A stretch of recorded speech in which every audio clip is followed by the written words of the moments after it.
Los pastores fueron rápidamente a donde les había dicho el ángel del Señor y encontraron a María, a José y al recién nacido acostado en el pesebre.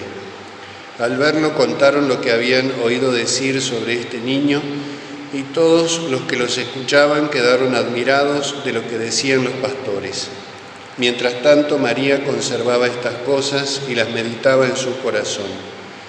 Y los pastores volvieron alabando y glorificando a Dios por todo lo que habían visto y oído, conforme al anuncio que habían recibido. 8 días después llegó el tiempo de circuncidar al niño y se le puso el nombre de Jesús, nombre que le había sido dado por el ángel antes de su concepción. Palabra del Señor. Gloria a ti, Señor Jesús. Estamos celebrando estas primeras vísperas de la solemnidad de Santa María, Madre de Dios, que va a abrir este año nuevo y por lo tanto también tiene este sentido, esta dirección de ponernos bajo el manto protector de nuestra Madre del Cielo, Madre de Dios y por supuesto Madre nuestra, por voluntad de Dios. Este gran misterio que es por supuesto insondable para nuestra mera razón, pero que Dios ha querido igualmente revelarnos. Jesucristo es la persona divina, Jesucristo es el Hijo de Dios, la segunda persona de la Santísima Trinidad, que asumió nuestra naturaleza humana y quiso asumirla por María Santísima. Y por eso María Santísima es verdadera Madre de Dios, porque da a luz a esa persona divina, por supuesto no según su divinidad, sino según su naturaleza humana. Pero quien nace de María Santísima es la persona del Hijo de Dios, es el Verbo de Dios, es el mismo Dios. Y por eso esta maternidad tiene una característica absolutamente única, que es que le da a la Virgen María no solamente esa dignidad concreta de Madre de Dios, sino todos los otros privilegios desde su Inmaculada Concepción en adelante que Dios le concede por este motivo, por esta realidad, por esta verdad de fe que hoy estamos celebrando. Y frente a estos misterios tan profundos, porque la Virgen María también indudablemente reflexiona siempre sobre el misterio que ha tenido lugar en su propia vida, el misterio de ser Madre de Dios, lo hemos leído en el relato de la Anunciación. ¿Cómo reacciona la Virgen frente a esto? ¿No? En el relato de la Anunciación nos dice, le dice al ángel, hágase en mí según tu palabra, acepta ese misterio y en ese momento el Hijo de Dios asume de María nuestra naturaleza humana. Ese misterio de la concepción de Jesucristo, de la encarnación del Verbo, a partir de ahí se ve rodeado de otros misterios, este misterio tan importante que celebramos en este largo día, en estos 8 días, el misterio del nacimiento. Y un nacimiento acompañado de acontecimientos también muy significativos. Nos dice acá en el Evangelio de San Lucas, que leemos en este día, la llegada de los pastores, que cuentan el anuncio que han recibido. El ángel les anuncia que ha nacido el Mesías y los pastores van a ver al Mesías y cuentan este anuncio. Y lo hacen de una manera pública, dice todos, nos dice el Evangelio, todos los que los escuchaban quedaron admirados de lo que decían los pastores. O sea, provoca una gran admiración el nacimiento del Salvador. No solamente porque estaba anunciado, sino por la manera en la cual se lleva a cabo. Y después sucederá algo similar con los magos de Oriente, sucederá algo similar con los fieles, creyentes, que de a poco van recibiendo en sus corazones ese misterio de la salvación. ¿Qué hace la Virgen María frente a todos estos misterios? Desde la anunciación del Verbo, la encarnación del Verbo, al nacimiento y todos estos acontecimientos que rodean el nacimiento del niño, acontecimientos tan prodigiosos. San Lucas nos dice una sola cosa sobre eso. Mientras todos estaban admirados, y la Virgen por supuesto también, esa admiración profunda de este misterio, nos dice una sola cosa de la Virgen. Nos dice, conservaba estas cosas en su corazón meditándolas. La reacción de la Virgen frente a ese misterio es interior, y esto es muy interesante porque San Lucas nos abre el misterio de la interioridad del alma de la Virgen. San Lucas no se queda en la superficie, en la descripción de lo exterior, con toda la importancia que eso tiene, sino que quiere introducirnos en el corazón de la Virgen, quiere contarnos qué es lo que hay ahí, quiere que veamos lo que hay allí. Por supuesto que el corazón de la Virgen es un abismo insondable de la gracia de Dios. Muchas de las cosas que la Virgen conoce, comprende, medita, reflexiona y vive son inaccesibles para nosotros. Es realmente un abismo.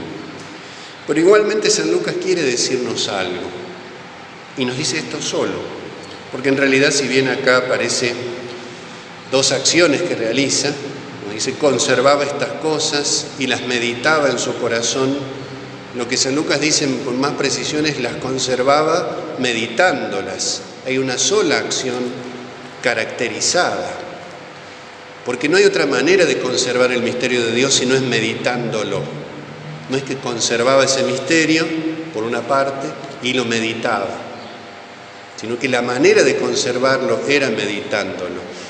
Acá esta palabra, esa meditación, está de alguna manera reflejada también en ese cántico al hombre justo, al hombre santo, al hombre sabio, al hombre verdaderamente feliz, que es el Salmo primero, que dice, se complace en la ley del Señor, meditándola día y noche, viviendo de ese misterio.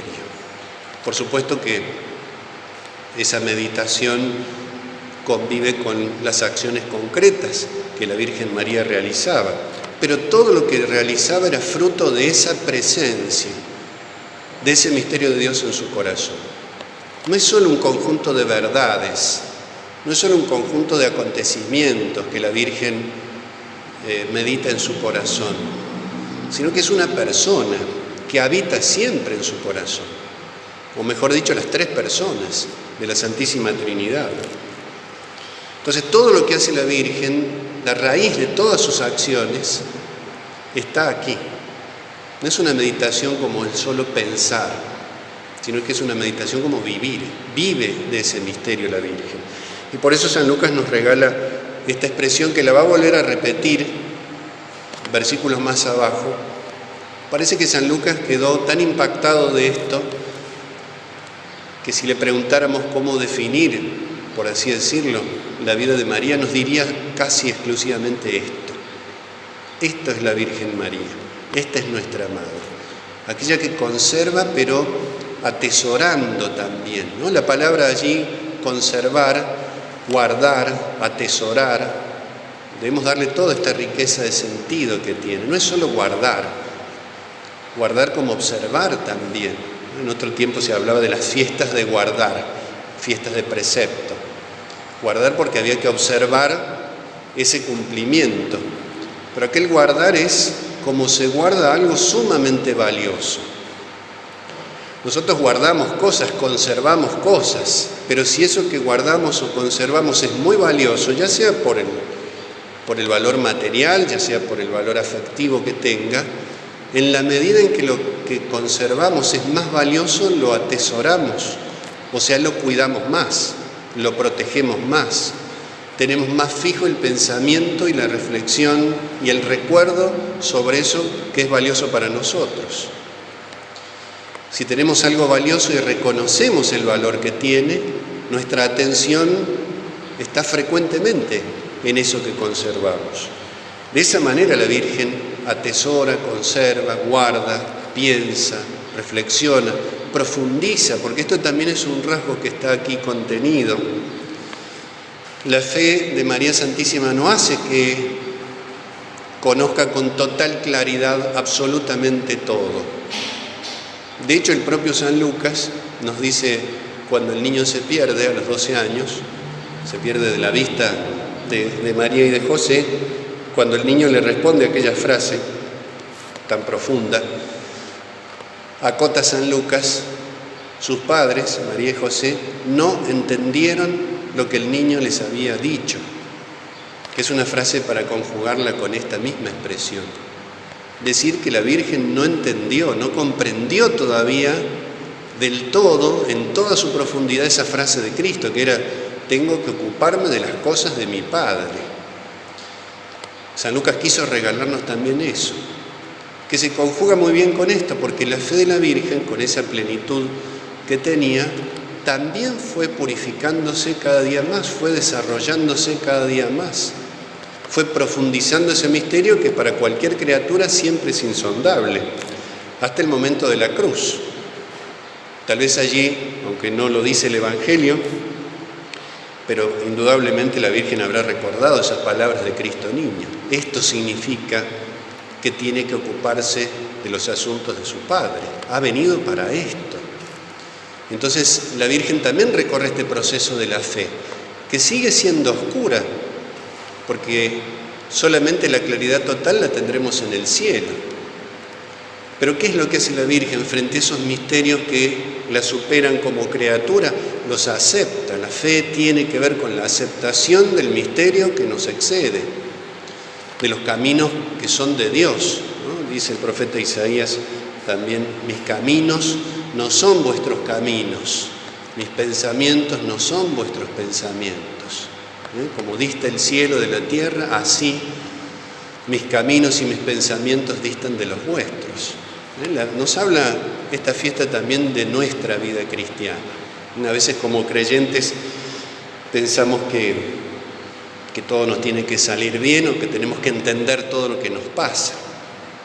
Eso lo sabe Dios y esa es nuestra gran confianza y también esa gran enseñanza que la Virgen María nos deja. Sepamos que Dios está cerca, que Dios está en nuestras almas, que Él nos guía, que Él nos conduce, así como lo hizo con María Santísima. Y atesoremos ese misterio. Es lo más valioso que tenemos, que lo cuidemos, ¿no? Que no dejemos que se lo lleve nadie, que no nos arrebaten el tesoro de nuestro corazón, de nuestra alma, y que vivamos de ese misterio, que en todo lo que hagamos esté presente ese amor, en cada una de las cosas que hacemos, cuando solemos decir como una frase un poco ya habitual o rutinaria: hacer todo por amor a Dios, significa precisamente esto. Ese atesorar se traduce en que todo lo que hacemos, el motivo fundamental es por amor a Dios. Pidámosle a nuestra Madre del Cielo en este día, Santa María, Madre de Dios, que nos conceda esa gracia de imitarla, por supuesto, en nuestra pobre medida. Ella lo vivió de una manera única e irrepetible, pero en nuestra pobre medida también, frente al misterio de Cristo, frente a nuestra vida cristiana, atesorarlo, guardarlo, conservarlo, meditarlo, reflexionar, profundizar, pensar en los grandes misterios de nuestra fe, para que un día también, habiendo concluido este camino por la oscuridad del mundo, podamos contemplar esa gloria de Dios en la patria del cielo. Pidamos humildemente al Señor que nos conceda esta gracia, que así sea.